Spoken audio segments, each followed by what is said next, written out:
Welcome to RS class. मैं कौशल सिंह। आज है 31 अगस्त 2020 और 31 अगस्त 2020 के जितने भी करंट अफेयर्स के क्वेश्चन आए वो आज इस वीडियो में हम देखेंगे। और लास्ट में मैं आपसे एक क्वेश्चन पूछूंगा, उसका जवाब आप मुझे कमेंट बॉक्स में ज़रूर बताइएगा।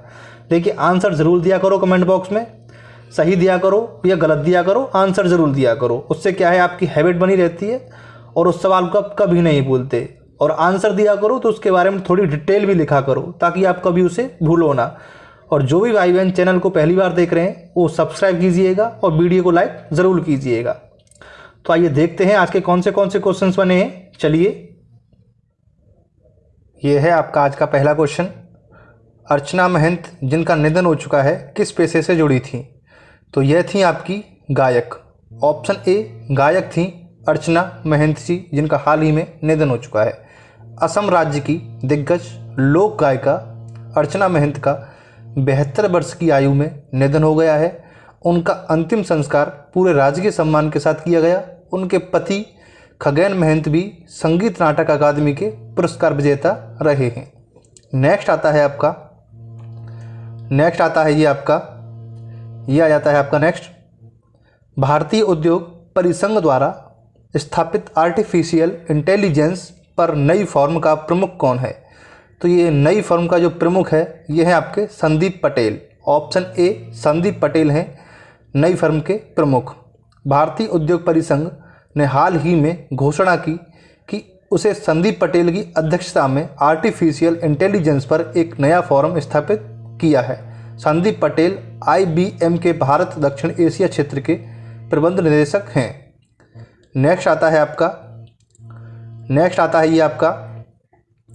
है वह भारतीय विमान वाहक पोत ऐसे सेवा मुक्त किया जा रहा है, जिसे सेवा मुक्त किया जा रहा है वह भारतीय विमान पोत कौन सा है? तो वह है आपका INS Virat. Option A INS Virat है जिसे सेवा मुक्त किया जा रहा है। 30 साल से अधिक तक भारतीय नौसेना में सेवारत INS विराट भारतीय नौसेना से सेवा मुक्त होगा। यह जहाज वर्ष 1986 में नौसेना में शामिल किया गया था।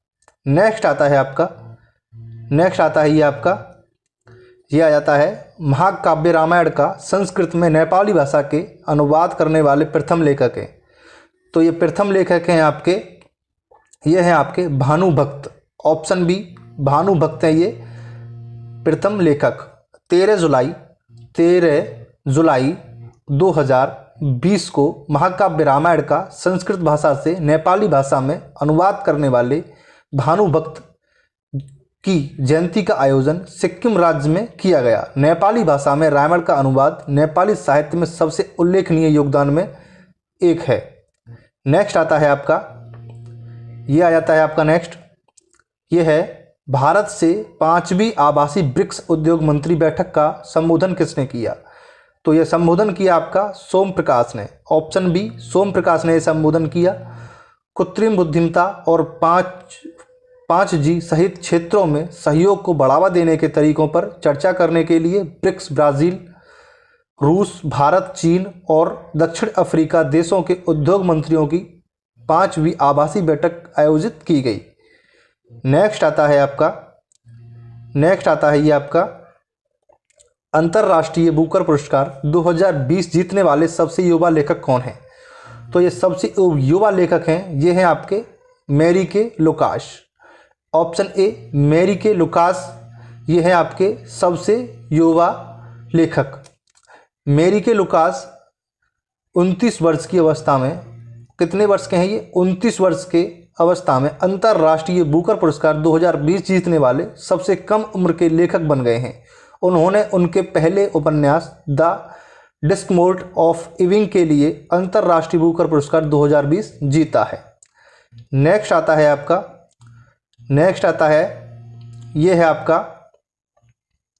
क्रिकेट द्रोण नामक पुस्तक भारत के निम्नलिखित में से किस खोज पर आधारित है? तो यह है आपके वासुदेव जगन्नाथ। ऑप्शन बी वासुदेव जगन्नाथ पर यह आधारित है। प्रसिद्ध कोच वासुदेव जगन्नाथ अथवा वासु परांजपे पर लिखी गई पुस्तक क्रिकेट द्रोण 2 सितंबर 2020 को विमोचन किया जाएगा। नेक्स्ट आता है आपका, ये आ जाता है आपका नेक्स्ट, ये है आपका, किस बैंक ने भारतीय युवाओं के लिए लिबर्टी सेविंग्स ऑफ अकाउंट सेवा शुरू करने की घोषणा की है? तो ये शुरू करने की घोषणा की है, ये की है आपके एक्सिस बैंक ने। ऑप्शन ए, एक्सिस बैंक ने ये शुरुआत की है। एक्सिस बैंक ने भारत के युवाओं के लिए लिबर्टी सेविंग्स अकाउंट सेवा की शुरुआत की है। यह युवाओं और डिजिटल इच्छाओं भारतीयों के बदलती जीवन शैली की ज़रूरतों को पूरा करने के लिए किया गया है।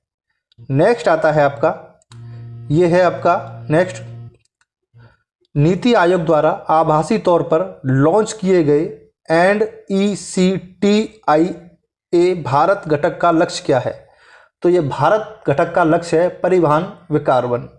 परिवहन विकार्बन ये लक्ष्य है।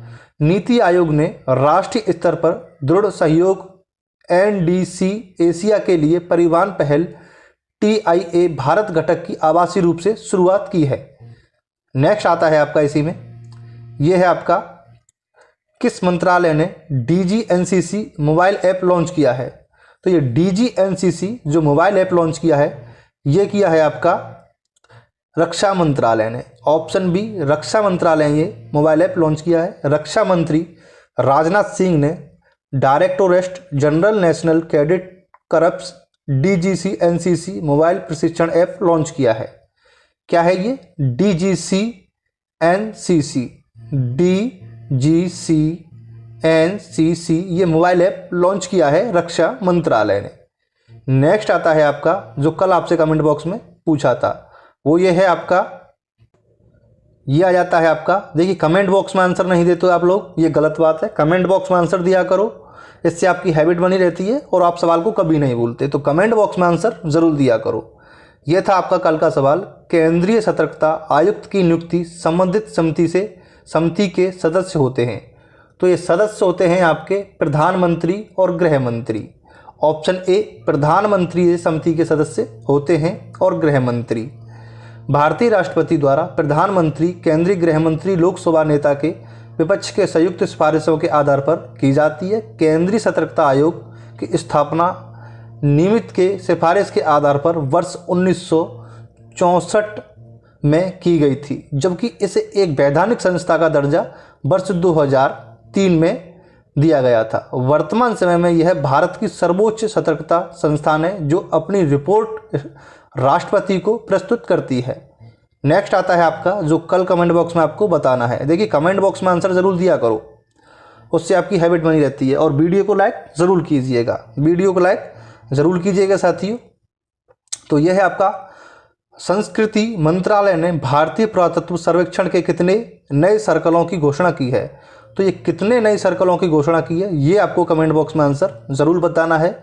और इसके साथ साथ डिटेल भी लिखा करो, आंसर की डिटेल भी लिखा करो इसके साथ साथ। और वीडियो को लाइक ज़रूर कीजिएगा। धन्यवाद।